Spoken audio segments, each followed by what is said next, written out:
O ar na senzala era denso, um caldo de suor, terra e desespero acumulado ao longo de séculos. Lá, em um canto mais escuro que a própria noite, repousava Inácio. Seu corpo forte, marcado pelas chicotadas que maltratavam sua carne, contrastava com o brilho fantasma de sua inteligência. Ele era o paradoxo vivo da fazenda Santa Marta. Um homem que, em outra vida e outro continente, havia sido o padre Inácio, doutor em teologia, com os ombros curvados pelo peso da batina e não do fardo. Agora era apenas uma propriedade, um escravo que tinha o fardo mais pesado de todos, a lembrança vívida de quem ele fora e o conhecimento de que a fé para ele havia se tornado uma ironia cruel. O mestre João o comprara não pela força nos canaviais, mas por uma história macabra que lhe fora contada em segredo. Inácio havia quebrado seus votos não com a luxúria, mas com a fúria ao tentar defender um grupo de escravizados na África, o que resultou em sua própria condenação e venda. Essa história, que João repetia em cochichos para si mesmo em momentos de embriaguez, dava-lhe uma sensação perversa de poder sobre a alma de Inácio. A escravidão era a negação de tudo que Inácio havia pregado. Viver ali era como habitar o inferno que ele prometera aos pecadores. Ele assistia, impotente, à brutalidade, aos estupros, à fome e à aniquilação da dignidade humana. A confissão, o sacramento que ele administrava com devoção, tornou-se o pior de seus tormentos. Não podia mais perdoar, só podia ouvir.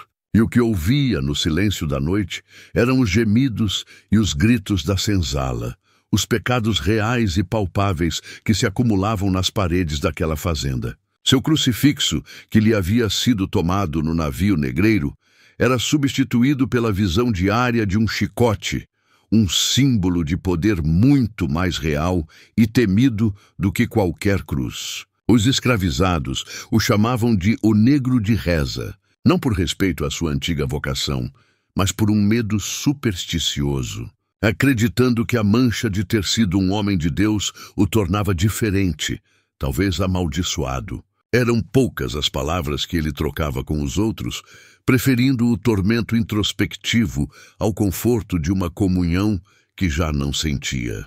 No crepúsculo daquele dia particularmente quente, Inácio sentiu a presença do feitor vindo buscá-lo. Sabia o ritual. Os senhores estavam inquietos.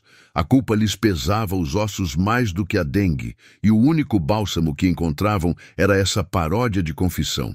A batina estava rasgada, mas a memória dos votos permanecia, uma tortura que só aumentava o abismo entre o que Inácio era e o que deveria ter sido. Ele se levantou, a dignidade intacta sob a pele escura, e seguiu o feitor para a Casa Grande, o templo da hipocrisia, onde a penitência era exigida por aqueles que jamais se arrependeriam. A Casa Grande exalava um luxo decadente. O mobiliário em jacarandá, as sedas e as porcelanas eram testemunhas silenciosas da riqueza construída sobre o sofrimento. Mestre João, um homem corpulento e de barba hirsuta, esperava Inácio em seu gabinete, um espaço escuro e pesado.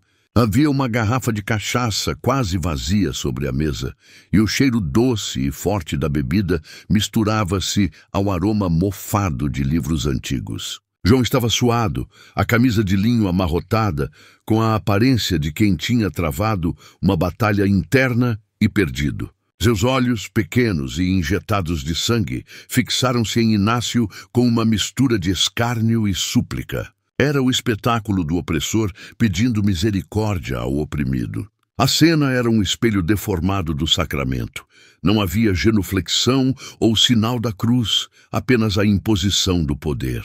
João não pedia perdão a Deus. Ele exigia alívio de sua consciência ao homem que ele havia despojado de tudo, até mesmo de sua identidade. «Ajoelha, Padre Negro!» ordenou João, a voz embargada pela bebida e pela culpa.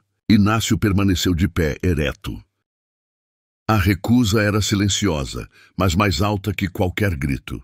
João bufou irritado, mas não insistiu, pois precisava daquele ritual perverso mais do que de impor a obediência física. «Eu matei Inácio. Matei o mulato Bento. Ele olhou para Isabel de um jeito que não devia. Eu o levei para o mato e o fiz sangrar devagar, para que ele sentisse cada grama da minha cólera. E não senti nada, Inácio. Nada. Acha que Deus me perdoa? A confissão do assassinato era feita com uma estranha vaidade, como se o crime fosse um atestado de seu poder irrestrito. Inácio, por sua vez, sentia as palavras como pedras atiradas contra si. Ele se lembrava de Bento, um jovem alegre com um sorriso que iluminava a senzala, agora reduzido a uma lembrança sangrenta. O mestre continuou, confessando o desvio de dízimos para comprar mais terras e a traição constante a Sinhá Isabel, com as cativas da senzala, cada pecado narrado como uma medalha de honra em um uniforme imundo. A cada atrocidade, João esperava a palavra que selaria a paz em seu coração atormentado. Inácio finalmente abriu a boca, e sua voz, raramente usada, era um trovão contido. Onde há arrependimento, há perdão, mestre. Mas o seu coração não busca a penitência, e sim a licença para pecar de novo. Sua confissão é um teatro, e meu perdão, se eu o tivesse, seria uma mentira. Não há absolvição para quem se senta sobre um trono de corpos. João empalideceu. A verdade, nua e crua, vinda de um escravo, era mais cortante que o açoite. Ele se levantou, cambaleando com o rosto retorcido de ódio. O alívio que buscava foi substituído pelo inferno da condenação explícita. Cala a boca! Você é meu. Sua alma me pertence tanto quanto sua carne. Eu sou seu Deus aqui. Gritou o mestre antes de afundar na cadeira, vencido, mas não arrependido. Inácio sabia que a vingança viria, mas a satisfação de negar o consolo ao seu algoz valia qualquer dor. A Sinhá Isabel era a imagem da dona de casa colonial, vestida em rendas e tafetás, adornada com joias, mas seus olhos revelavam a tempestade sob a superfície. Ela aguardava Inácio em seus aposentos, um quarto perfumado com jasmim e carregado de tédio. Para ela, a confissão com Inácio não era sobre fé. Era um jogo perverso de poder, uma forma de despejar sua frustração e seus próprios pecados em um receptáculo que não podia retaliar. Era sua válvula de escape contra a vida monógena e a traição do marido. Uma forma de inverter momentaneamente a hierarquia. Inácio, embora escravo, possuía o conhecimento proibido de sua alma, o que lhe conferia uma estranha e passageira ascendência. Isabel começou com o que parecia trivial, queixando-se da lentidão das mucamas, mas logo mergulhou nos verdadeiros abismos de sua alma. Ele me trocou por elas, Inácio. O mestre, aquele porco. Eu o odeio e me vingo.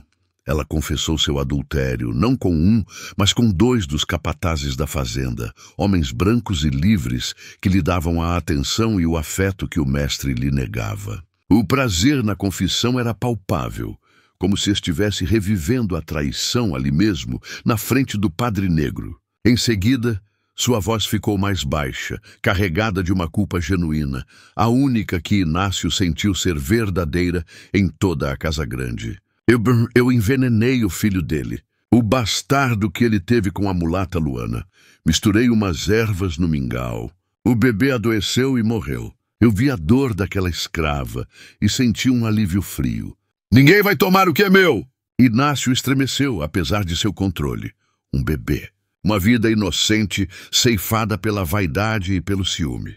A tragédia era chocante até mesmo para os padrões da fazenda. A vossa confissão é profunda em pecado, Sinhá. A misericórdia de Deus é infinita, mas a vossa penitência deve ser igualmente profunda. O arrependimento não é apenas uma palavra, é uma mudança de vida. É a restituição do mal que fizestes. Isabel riu, um som seco e vazio que ecoou no quarto luxuoso. Restituição? Você fala em dar a liberdade aos meus escravos? Abrir mão de tudo que me faz quem eu sou? Não seja ridículo, Inácio. Seu Deus é para os fracos. Eu só quero o alívio para que eu possa dormir sem sonhar com o rosto da criança. O que você me concede, ex-padre? Ela se aproximou, o hálito perfumado de vinho doce. Não sou padre e não tenho mais o poder de perdoar, respondeu Inácio, os olhos fixos nos dela. Sou apenas um escravo que carrega o fardo da vossa verdade. E eu digo, não há perdão na mentira. O menino Luana chora na vossa alma e só o reconhecimento do vosso crime pode calar o pranto. Mas vós sois forte demais para a verdade e fraca demais para a penitência. O perdão, sinhá, nunca virá. Isabel sentiu o golpe. A negação do conforto esperado a atingiu no ponto mais fraco, a certeza de sua impunidade. Ela deu um tapa forte no rosto de Inácio. Saia, seu demônio negro! Saia daqui e leve sua condenação para o inferno de onde você veio. Inácio se retirou, o rosto ardendo, mas a alma tranquila por ter proferido a verdade. A volta para a senzala, após as confissões, era sempre um momento de purificação amarga para Inácio. Ele deixava para trás o cheiro de luxo, culpa e hipocrisia para mergulhar no cheiro de humanidade, sofrimento e, paradoxalmente, de uma esperança teimosa que se recusava a morrer. Os outros escravizados o olhavam com curiosidade e um respeito ambíguo. Sabiam que ele era diferente, que a Casa Grande o requisitava por algo além do trabalho braçal. A sabedoria de Inácio, seu português impecável e sua calma diante da adversidade eram fontes de fascínio e, por vezes, de inveja. Ele tinha a liberdade da mente, algo que nenhum chicote podia atingir.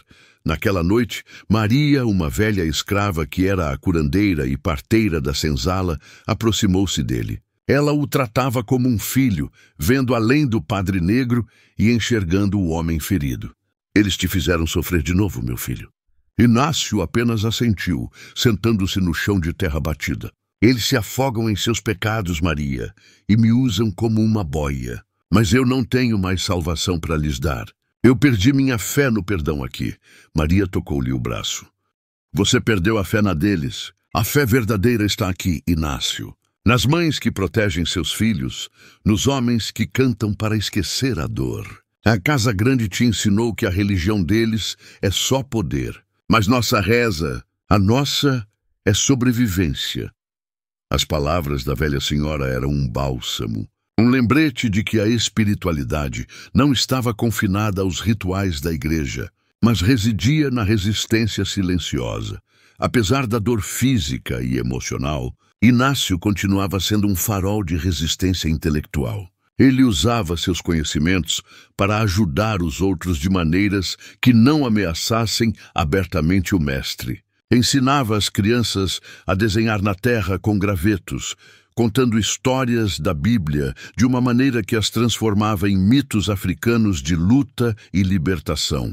Explicava os movimentos das estrelas, a época certa para plantar e colher, o que dava aos escravizados uma pequena vantagem sobre a ignorância dos capatazes. A sinopse do mestre e da sinhá que ele agora carregava em si era um conhecimento poderoso. Ele sabia quem eram os capatazes amantes da sinhá e que mestre João era um assassino de crianças. Esse conhecimento era uma arma mais perigosa que qualquer faca. A esperança murcha da senzala, aquela que Maria tentava manter viva, era nutrida pela presença discreta de Inácio.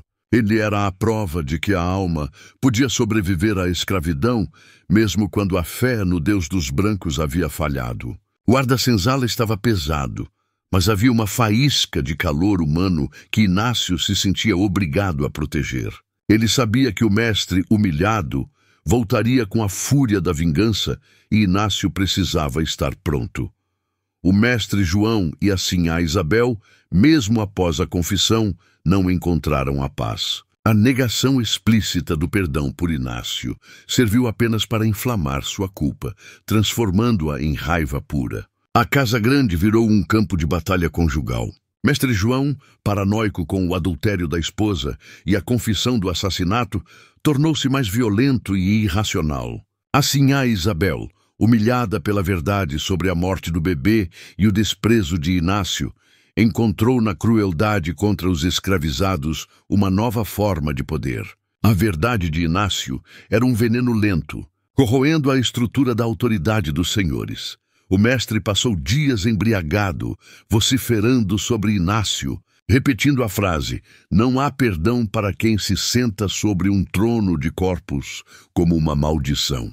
Ele começou a ver no ex-padre não apenas um escravo, mas um rival espiritual, um juiz que o condenava diariamente com seu silêncio e seu porte.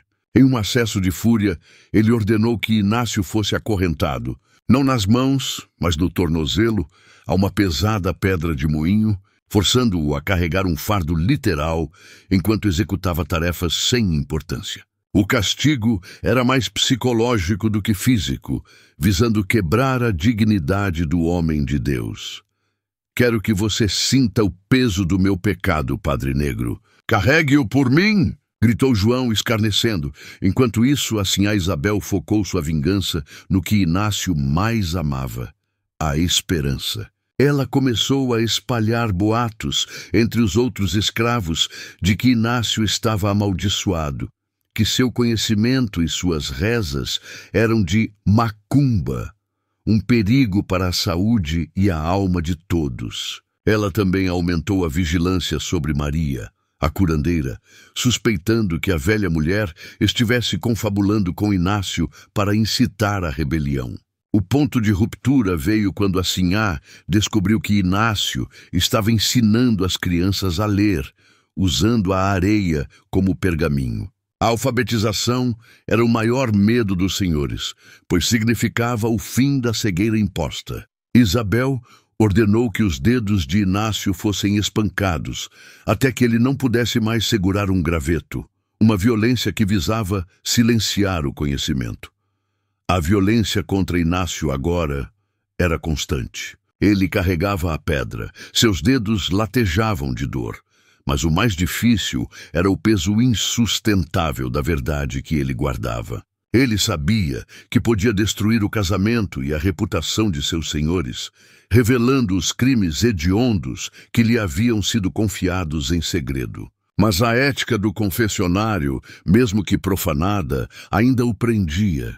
Ele se recusava a usar a santidade do sacramento para sua própria liberdade ou vingança, transformando-o em fofoca ou retaliação mesquinha. Era um dilema moral agonizante: a verdade para a justiça ou o silêncio para a ética. O peso daquela decisão era a maior de suas correntes. A fúria dos senhores atingiu um novo patamar, e o mestre João, desesperado por um alívio que só o sangue parecia oferecer, decidiu realizar uma festa. Uma festa opulenta para provar a si mesmo e a seus vizinhos que a fazenda Santa Marta estava em paz, que seus pecados eram lendas e que ele ainda era o dono absoluto.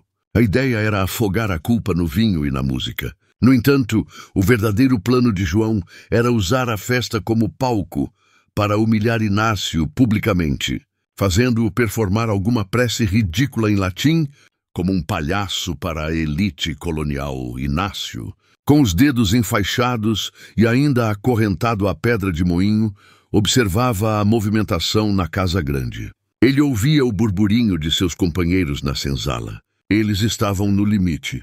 A violência era diária, a comida escassa, e a esperança estava se esvaindo. Eles olhavam para Inácio, o Padre Negro, que havia ousado desafiar os senhores, esperando um sinal. A confissão de João e Isabel não era mais apenas o segredo de Inácio. Tornara-se o fardo de toda a senzala. Eles sabiam que a fúria dos senhores estava ligada à presença dele e aos pecados que ele lhes recusou perdoar. O dilema de Inácio chegou ao seu ápice. Ele podia usar os segredos da confissão, os detalhes precisos dos crimes, para destruir a reputação de João e Isabel publicamente, talvez incitando as autoridades ou mesmo a ira de seus vizinhos. Isso poderia levar à venda da fazenda, à dispersão dos escravos e talvez à sua própria morte. Mas seria um ato de justiça, uma verdade atirada no rosto da hipocrisia. Por outro lado, quebrar o sigilo da confissão, mesmo sob tais circunstâncias, seria uma traição ao seu juramento sacerdotal. Uma queda moral que o equipararia aos seus opressores, usando a fé como arma de retaliação pessoal. A decisão foi tomada quando Inácio viu a jovem Sônia, uma das mucamas favoritas da Sinhá, ser chicoteada impiedosamente na cozinha por quebrar uma taça de cristal. Sônia era filha de Maria, a curandeira. O grito da menina não era apenas dor física, era o grito da justiça negada. Foi naquele momento que Inácio percebeu que o perdão que ele negava aos senhores era irrelevante. O que era necessário não era a absolvição, mas a justiça. E a justiça para os escravos não viria da igreja nem da lei dos brancos, mas de suas próprias mãos. Ele não usaria os segredos para a vingança. Ele usaria a verdade de sua própria condição e a memória de sua dignidade para liderar a revolta. O silêncio do ex-padre seria quebrado, não com uma confissão, mas com o som da rebelião. Som da rebelião. Na noite da festa, a casa grande estava iluminada, o riso dos convidados misturado ao som melancólico de uma rabeca. Inácio, acorrentado, estava de pé na entrada, uma figura imponente, um mudo testemunho da barbaridade. Mestre João, bêbado e corajoso por causa do álcool, aproximou-se dele com um sorriso cruel. Venha, Padre Negro. Conte aos meus amigos sobre a bondade de nosso Senhor Jesus Cristo. Diga-lhes a queima de todos os seus pecados. Inácio olhou para o mestre e depois para a plateia de brancos ricos, sorrindo em suas roupas finas. Assim a Isabel o observava da sacada, os olhos fixos, esperando o espetáculo da humilhação.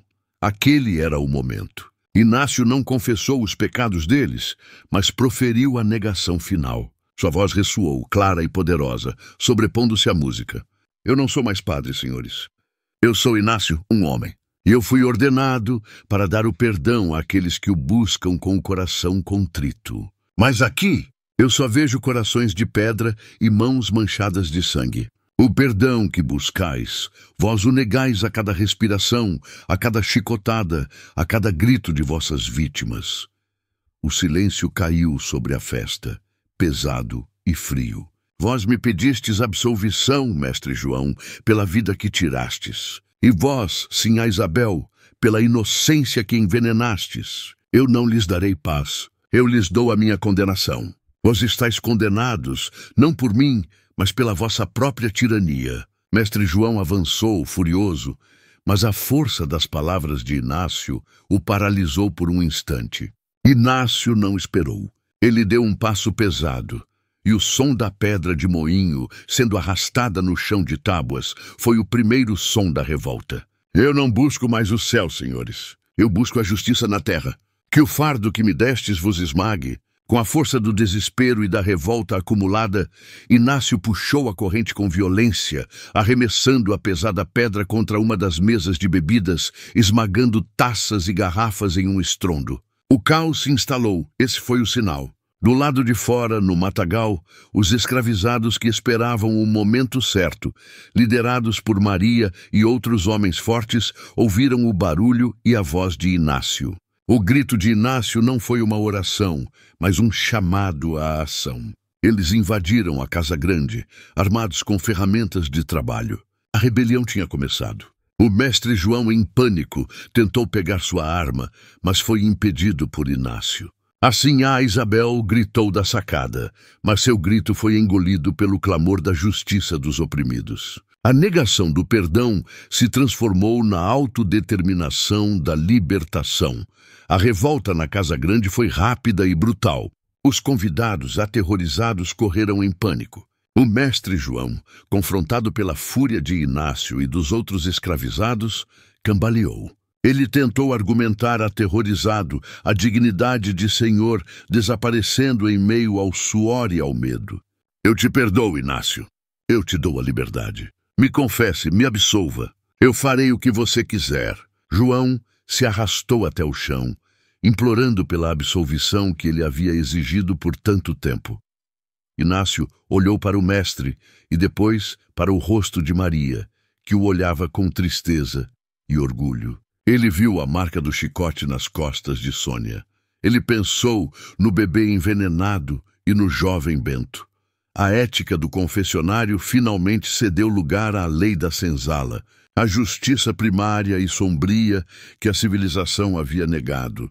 Vós me pedistes perdão sem arrependimento, mestre. Eu vos nego.